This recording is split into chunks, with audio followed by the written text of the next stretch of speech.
दोस्तों, तिब्बत में एक प्राचीन कहावत है कि सैकड़ों चलते हैं लेकिन मुश्किल से एक पहुंचता है, वह भी दुर्लभ है। मुझे एक प्राचीन तिब्बती कथा याद आती है। दो आश्रम थे। एक आश्रम तिब्बत की राजधानी लहासा में था और उसकी एक शाखा दूर कहीं पहाड़ों के भीतर थी।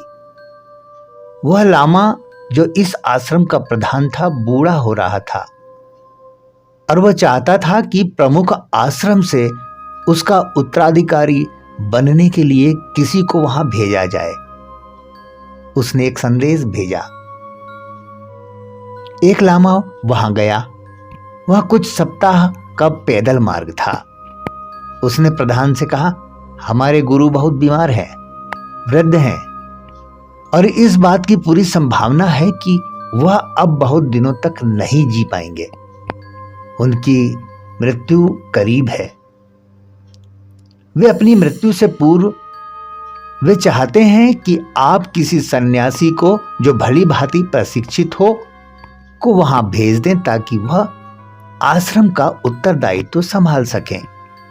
प्रधान ने कहा, कल सुबह तुम उन सबको ले जाओ। उस नौजवान ने कहा, उन सबको ले जाओ? मैं केवल एक को लेने आया हूं। उन सबको ले जाओ से आपका क्या मतलब है? उसने कहा, तुम समझते नहीं हो, मैं 100 सन्यासियों को भेजूंगा। लेकिन उस नौजवान ने कहा, यह तो बहुत अधिक है। हम इतने सारे लोगों का क्या करेंगे? हम गरीब हैं और हमारा आश्रम भी गरीब है। 100 सन्यासी हमारे ऊपर भार होंगे और मैं तो केवल एक को भेजने की प्रार्थना करने यहां आया हूं। प्रधान ने कहा, चिंता ना करो, केवल एक ही पहुंचेगा। मैं भेजूंगा 100 पर 99 राह में ही खो जाएंगे। तुम सौभाग्यशाली होंगे यदि एक भी पहुंच जाए। उसने कहा, अद्भुत। दूसरे दिन 100 सन्यासियों का जुलूस वहां से रवाना हुआ और उनको सारे देश में से होकर गुजरना था। प्रत्येक सन्यासी का घर रास्ते में कहीं न कहीं पड़ता था और लोग खिसकना शुरू हो गए। मैं वापस आऊंगा बस थोड़े दिन और अपने माता पिता के साथ। मैं बहुत साल से वहां नहीं गया हूं। एक सप्ताह में केवल 10 लोग बचे थे। उस नौजवान ने कहा, वह बूढ़ा प्रधान शायद ठीक ही था। देखें इन 10 लोगों का क्या होता है। जैसे ही वे एक नगर में प्रवेश किया, कुछ सन्यासी आए और बोले कि उनके प्रधान की मृत्यु हो गई है, इसलिए आपकी बड़ी कृपा होगी। आप 10 हैं, अगर एक लामा आप हमें दे सकें जो प्रधान बन सके, और जो भी आप चाहें हम सब कुछ करने को तैयार हैं। अब हर कोई प्रधान बनने का इच्छुक था।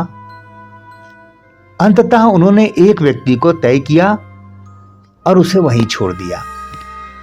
एक दूसरे नगर में राजा के कुछ आदमी आए और बोले, रुको, हमें 3 सन्यासी चाहिए क्योंकि राजा की बेटी की शादी है और हमें 3 पुरोहितों की आवश्यकता है। यह हमारी परंपरा है, इसलिए या तो आप अपनी इच्छा से आ जाएं वरना हमें आपको जबरदस्ती ले जाना पड़ेगा। 3 आदमी और चले गए, केवल 6 बचे और इस तरह से वे एक एक करके कम होते चले गए। आखिर में केवल 2 व्यक्ति ही बचे और जैसे जैसे वे आश्रम के निकट पहुंच रहे थे, सांझ हो गई थी। एक जवान स्त्री राह पर उन्हें मिली। उसने कहा, आप लोग इतने करुणावान हैं। मैं यहां पहाड़ों पर रहती हूं, मेरा घर यहीं पर है।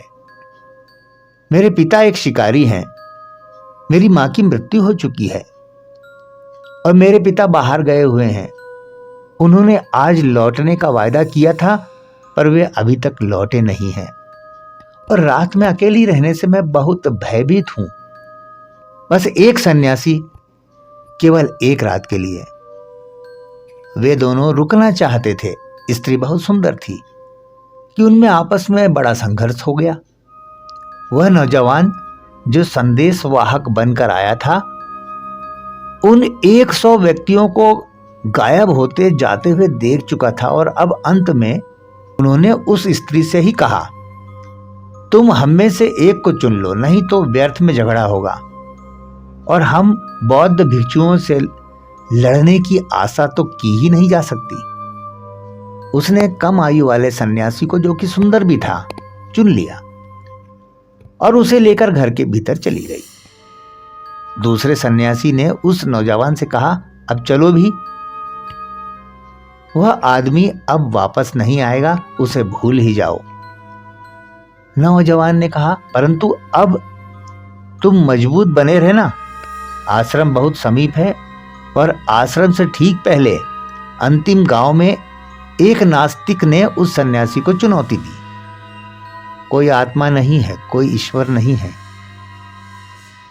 यह सब फिक्शन है, कल्पना है, यह केवल लोगों का शोषण करने के लिए है। मैं तुम्हें सार्वजनिक वाद विवाद के लिए चुनौती देता हूं।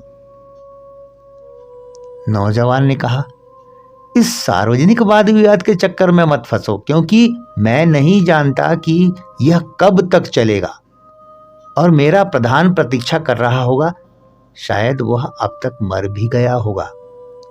सन्यासी ने कहा, यह पराजय होगी, बौद्ध धर्म की पराजय। जब तक मैं उस व्यक्ति को हरा ना दूं, मैं इस जगह से हिल नहीं सकता। सार्वजनिक वाद विवाद तो अब होगा ही, अतः सारे गांव को खबर कर दो। नौजवान ने कहा, अब बहुत हो गया, क्योंकि तुम्हारे गुरु ने कहा था कि कम से कम एक तो पहुंचेगा ही, पर ऐसा लगता है कि अकेला मैं ही वापस पहुंचूंगा। उसने कहा, तुम यहां से भाग जाओ, मैं एक तार्किक हूं और मैं इस तरह की चुनौती बर्दाश्त नहीं कर सकता। इसमें चाहे महीनों लग जाएं, हम हर बात की विस्तार से चर्चा करने जा रहे हैं, क्योंकि मैं जानता हूं, मैंने इस आदमी के बारे में सुना है, वह भी बड़ा बौद्धिक, बड़ा दार्शनिक व्यक्ति है। तुम जाओ, और यदि वाद विवाद में मैं जीत गया तो मैं आऊंगा, और यदि मैं हार गया तब मुझे उनका शिष्य बनना पड़ेगा, फिर मेरी प्रतीक्षा न करना। उसने कहा, यह तो बहुत हो गया। वह आश्रम पहुंचा, बूढ़ा प्रधान प्रतीक्षा कर रहा था। उसने कहा, तुम आ गए, तुम ही मेरे उत्तराधिकारी होगे। उन 100 में से तो कोई यहां आने से रहा और गुरु जानता था कि केवल एक ही वहां पहुंचेगा। तिब्बत में यह प्राचीन कहावत है कि सैकड़ों चलते हैं, लेकिन मुश्किल से एक पहुंचता है, वह भी दुर्लभ। दोस्तों, आपको ये वाकया कैसा लगा जरूर बताइएगा हमें, और अगर अच्छा लगा तो हमारे चैनल को सब्सक्राइब जरूर कीजिएगा। दोस्तों, हम ऐसी ही रचनाओं को लेकर हाजिर होते हैं फिर। तब तक के लिए आज्ञा। नमस्कार, जय हिंद, जय भारत दोस्तों।